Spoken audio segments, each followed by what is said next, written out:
السلام عليكم ورحمة الله وبركاته. الحمد لله رب العالمين، والصلاة والسلام على أشرف الأنبياء وإمام المرسلين،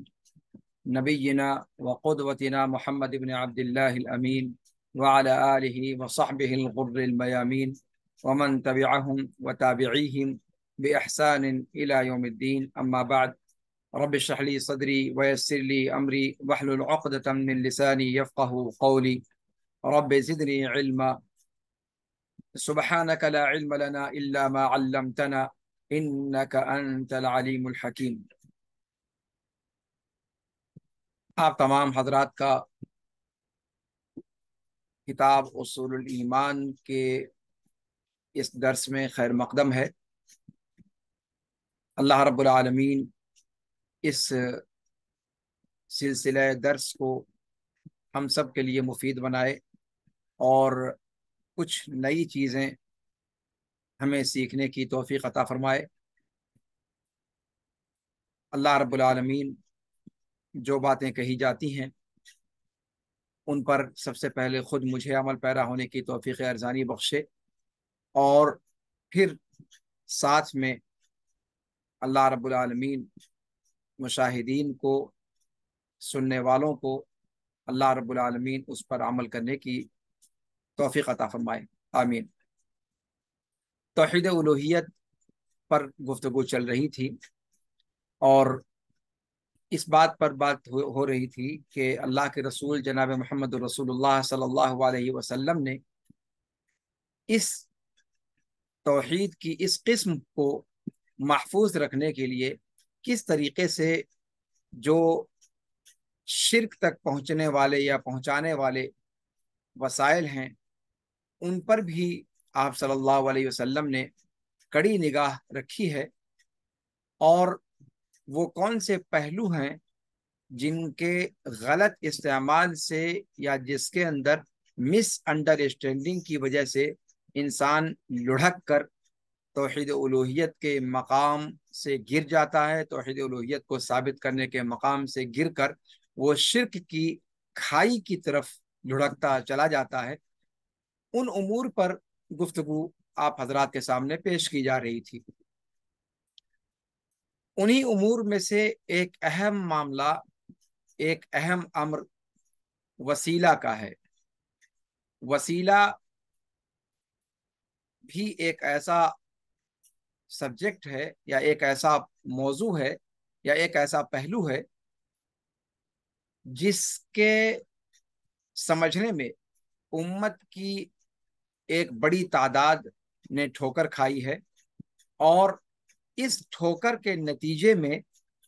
وہ توحید الوہیت سے ثابت مضامین میں کوتاہی کی مرتکب ہوئی ہے، شعوری طور پر یا غیر شعوری طور پر۔ آئیے دیکھتے ہیں آج کے درس میں کہ توسل کی حقیقت کیا ہے، توسل کسے کہا جاتا ہے، کیا توسل اختیار کرنا شرعاً درست ہے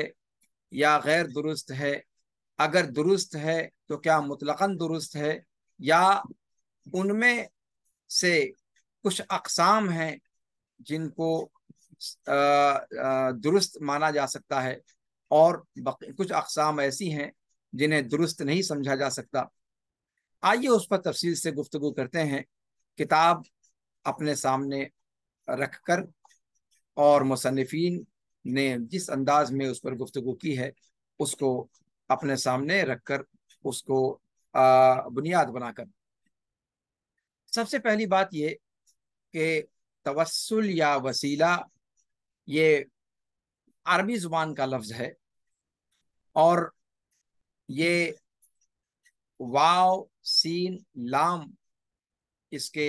مادے کے حروف ہیں جن سے یہ مشتق ہے۔ دو لفظ عربی زبان میں آتے ہیں، ایک وسیلہ اور ایک وسیلہ، ایک سین کے ساتھ اور ایک صاد کے ساتھ، اور دونوں کے مفہوم تقریباً ایک دوسرے سے ملتے جلتے ہیں، ایک دوسرے سے قریب ہیں۔